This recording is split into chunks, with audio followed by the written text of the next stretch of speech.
साथियों नमस्कार। The unique wait channel में मैं डॉक्टर प्रियांशु भारद्वाज आज आपका एक बार फिर से हार्दिक स्वागत करता हूं। साथियों अभी आप देख रहे होंगे कि फील्ड कंडीशन में जो है खुरपका और मुंहपका बीमारी जिसे फुट एंड माउथ डिसीज बोलते हैं, बहुत केसेस इसके रिपोर्ट किए जा रहे हैं और इसमें बहुत अंधाधुंध इलाज भी किया जा रहा है। कई बार तो 6 से 8 इंजेक्शन लगा जाते हैं और बोलते हैं कि पशु ठीक हो जाएगा और कई कई गलत जानकारियां दी जाती हैं पशु मालिक को। तो आज ये वीडियो उनके लिए है कि आपको सही जानकारी मिले कि फुट एंड माउथ डिसीज या जो खुरपका मुंहपका रहती है उसमें आपको किस चीज़ों का ध्यान रखना चाहिए और आपका एनिमल बिल्कुल रिकवर होने की गारंटी मैं आपको दे देता हूँ। एक्चुअली होता क्या है, जो खुरपका और मुंहपका बीमारी रहती है एक वायरल डिसीज रहती है। आपको पता है कि वायरल डिसीज आती है तो या फिर तो आप एंटीवायरल ड्रग का इस्तेमाल करो।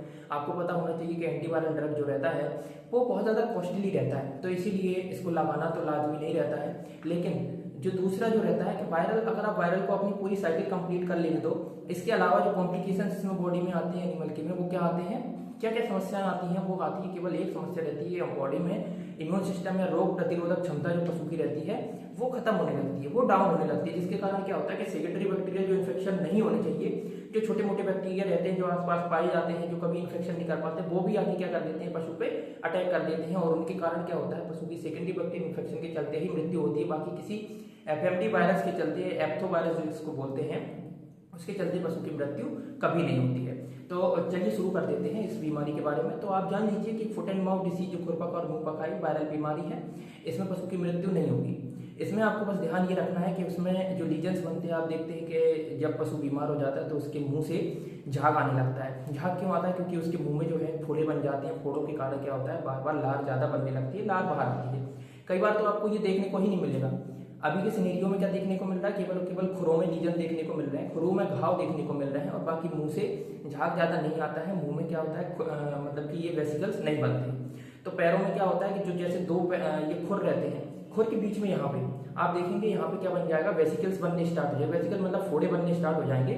फोड़े बन रहे हैं तब तक आपको कोई दिक्कत नहीं है, लेकिन फोड़े फूटते हैं आपका काम वहीं से चालू होता है। आपको क्या करना होता है फिर उन फोड़ों को फूटने के बाद से जो पशु ठीक होने की अवधि है वो बहुत क्रिटिकल रहती है पशु मालिक के लिए। तो आपको इसमें करना क्या है, जैसे ये फोड़े बने हुए हैं तो उनको क्या करना है, बढ़िया से पीपी पाउडर आता है। मतलब आपको अगर मैं देसी भाषा में बताऊं तो जो पहले कुओं में दवाई डाली जाती थी, लाल दवा जिसको बोलते हैं, आपको जाना है और जो भी फार्मासिस्ट रहते हैं उनसे बोलना है कि भैया हमें एक लाल दवा जो रहती है उसका क्रिस्टल आता है वो दे दीजिए। आपको एक पूरी बाल्टी लेनी है, उसमें क्या भर लेना है, पानी भर लेना है।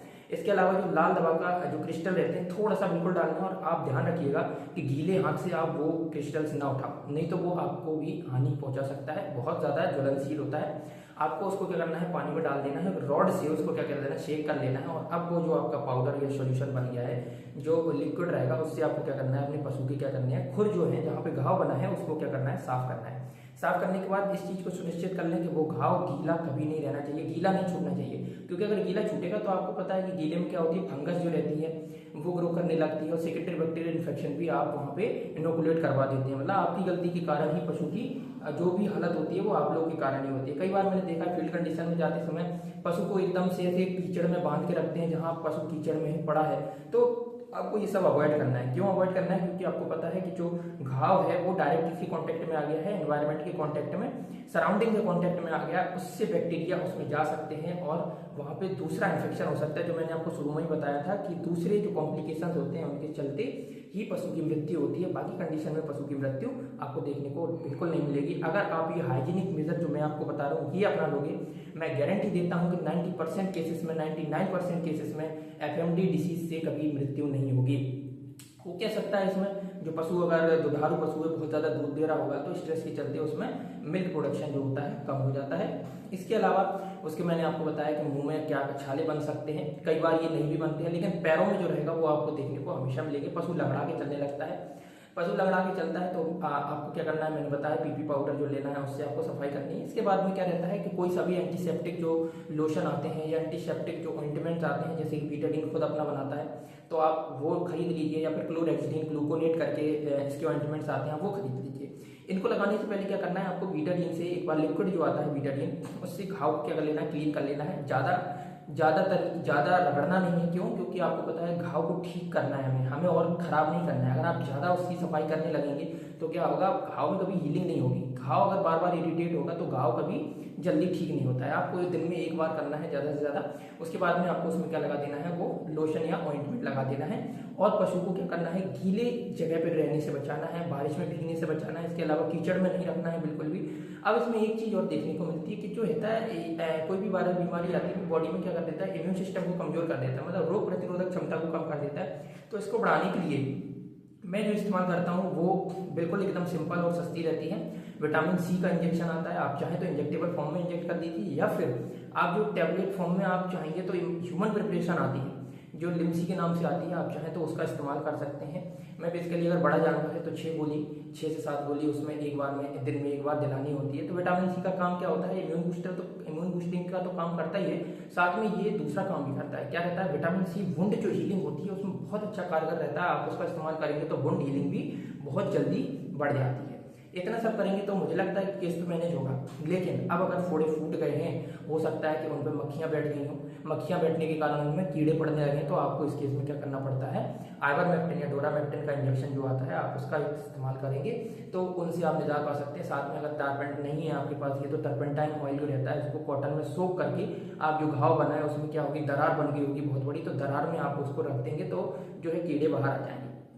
इसके अलावा फिर आपको क्या करना है, फ्लाई रिपेलेंट के स्प्रे आते हैं, जैसे कि टॉपिक्योर आता है, कैपेक्योर आता है, बहुत सारे आते हैं। आप किसी कोई भी फ्लाई रिपेलेंट लेंगे, फ्लाई रिपेलेंट मतलब मक्खियों को जो वो घाव पे नहीं आने देंगे। जब मक्खियां घाव पे नहीं आएंगी तो अंडे नहीं देंगे, अंडे नहीं देंगे तो क्या नहीं बनेंगे, उनमें कीड़े नहीं डेवलप होंगे। तो ये इसका सिंपल सा लॉजिक रहता है। अब दूसरी चीज क्या रहती है कि आपको एंटीबायोटिक का इस्तेमाल कब करना है। तो एंटीबायोटिक का इस्तेमाल केवल तब करना है जब आपको दिख गया है कि वेसिकल्स जो है वो फूट चुके हैं और जो है घाव बन चुका है। तो घाव बनने की कंडीशन में आपको एंटीबायोटिक्स का इस्तेमाल कर लेना है। आप इसमें कोई सा भी एंटीबायोटिक का इस्तेमाल करेंगे, मैं बेसिकली प्रेफर करता था ऑक्सीटेट्रासाइक्लिन जो रहता था, LA आता है, आप उसका इस्तेमाल करोगे नॉन प्रेग्नेंट पशु में तो ज़्यादा बेहतर रहता है, क्योंकि LA लगाओगे आप, पशु मालिक जो रहता है रोज रोज आपको नहीं बुलाएगा, आपको क्या करना है, एंटीबायोटिक का कोर्स भी पूरा करना होता है। इसलिए आप और जो भी लॉन्ग एक्टिंग रहते हैं आप उनका इस्तेमाल कर सकते हैं। अगर प्रेग्नेंट पशु है तो उसमें सेफ्ट्राइक्सोन वगैरह आप इस्तेमाल में ला सकते हैं। तो मुझे लगता है कि ये वीडियो आपके लिए बहुत महत्वपूर्ण रहेगा। आपको जो खुरपका और मुंहपका बीमारी है उसमें सटीक ज्ञान मिल गया होगा कि इसमें क्या करना होता है। पशु की मृत्यु बिल्कुल नहीं होगी है, आप इतना कर लीजिए, आपका पशु बिल्कुल